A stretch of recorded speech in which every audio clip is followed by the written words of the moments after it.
So hello everyone, আমি Sanjana, welcome back to my channel. তো সন্ধ্যাবেলা টিফিন করে বেরিয়ে গেছিলাম আমাদের এখানে কালী পুজোর অনুষ্ঠান নরনারায়ণ সেবার জন্য, সেই জন্য সেখানেই গেছিলাম আর কি খেতে। তারপর টিফিন করে ফ্রেশ হয়ে রেডি হয়ে নিচ্ছিলাম, একটু হালকা করে মেকআপও করেছিলাম, যেহেতু যাব, মেকআপ না করলে হয়। তোমরা বলো আমাকে কেমন লাগছে।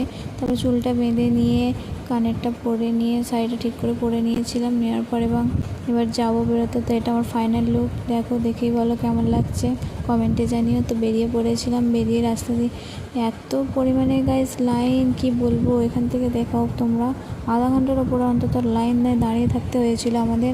তো অনেক কষ্টের পর গিয়ে সিট পেয়েছি বসার জন্য, সেজন্য গিয়েই বসে। তারপরে দেখো গাইস ফাঁকা, এদিকে টেবিল চেয়ার ফাঁকা, ওদিকে ওখানে অত লাইন। তারপর আমাদেরকে পাতা দিয়ে দিল, দিয়ে পাতা দেওয়ার পর জল দিয়ে দিল, দেওয়ার পর এবং রাইস দেবে। তো ওখানে খাইয়েছিল রাইস এবং আলুর দমের যে রাইস দিয়ে দিল, রাইসে আলুর দম, চাটনি, পাঁপড়। তারপর খেয়ে দিয়ে বাড়ি চলে এসেছিলাম। তো বাড়িতে এসে ফ্রেশ হয়ে তারপর ঘুমিয়ে পড়েছিলাম। টাটা।